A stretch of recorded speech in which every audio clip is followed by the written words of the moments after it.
À quel moment que j'ai compris l'ampleur que peut avoir l'Internet? Moi, je l'ai compris lors de cette catastrophe qui a frappé Haïti. Il y avait Karel Ped. Eh bien, lui, il était en studio quand la catastrophe, le séisme s'est passé en Haïti. Et automatiquement, c'est lui qui a relayé la nouvelle à travers, je dirais, le monde entier. Et ça, c'était grâce à l'Internet. Et j'ai pu comprendre comment, avec l'Internet, on peut mobiliser beaucoup de gens, comment, avec l'Internet, l'information passe très vite.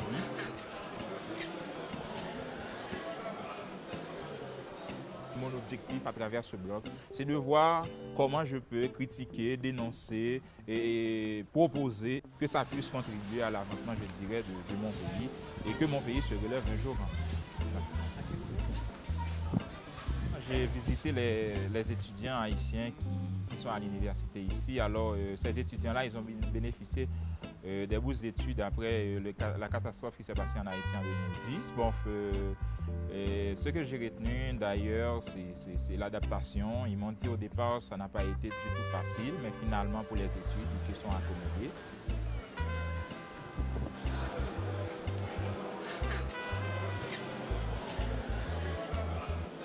Comment ça a aidé de nous arriver ici alors?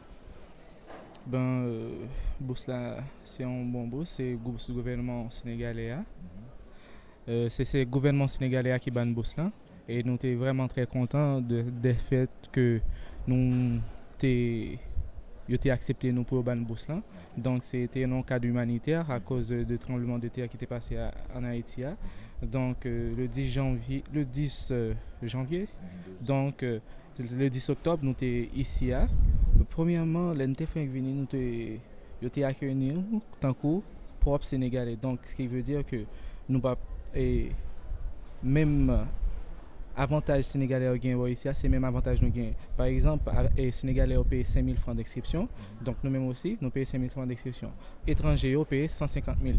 Malgré nous fournir un peu l'effort, et avec changement de gouvernement, donc c'est plus Abdoulaye Wade qui est au pouvoir maintenant, c'est Macky Sall.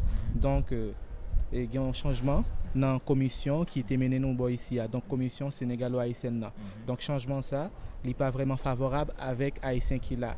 Donc, ça me veut dire par là, c'est que malgré l'effort nous déployer et nous voulons faire master, nous voulons aller plus que master aussi.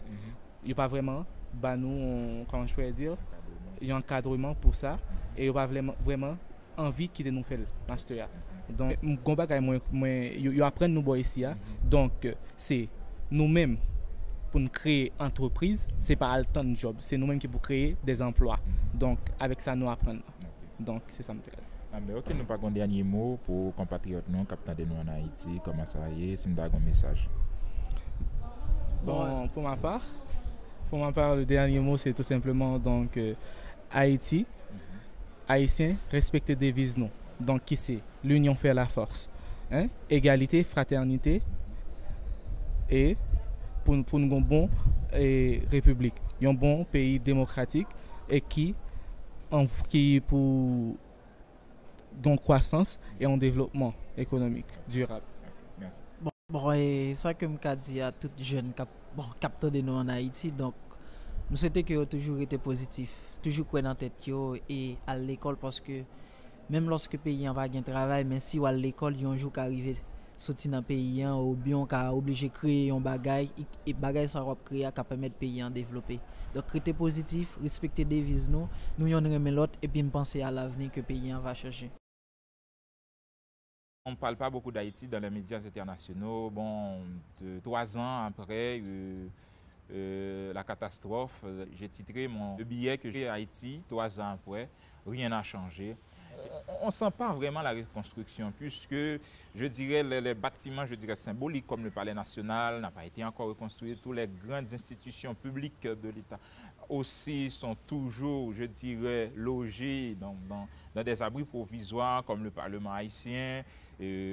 Pas de disposition réelle jusqu'à maintenant afin que ça soit lancé, la reconstruction. Bon, moi, je souhaite de tout cœur que ça commence vraiment parce que jusqu'à maintenant, à part, je dirais, les gens qui ont été déplacés des camps, on sent toujours qu'on est à genoux et on se démêle là pour se relever. Mais il y a aussi la communauté internationale que moi j'estime est en train de garder Haïti dans ce bourbier qui se trouve là aujourd'hui. Parce que les aides internationales transitent par les ONG, il y en a des tas là-bas.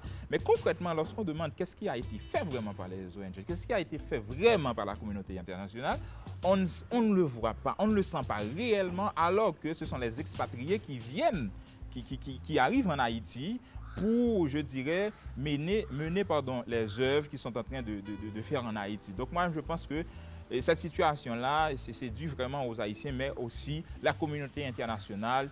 Il faut que s'il y a vraiment une aide qu'on veut nous donner là-bas, il faut que ça soit vraiment des choses concrètes en passant par les Haïtiens, en les impliquant. Comme ça, je pense que le résultat, on peut l'avoir peut-être dans 10, 15 ans, mais quand même, on a le résultat. Merci.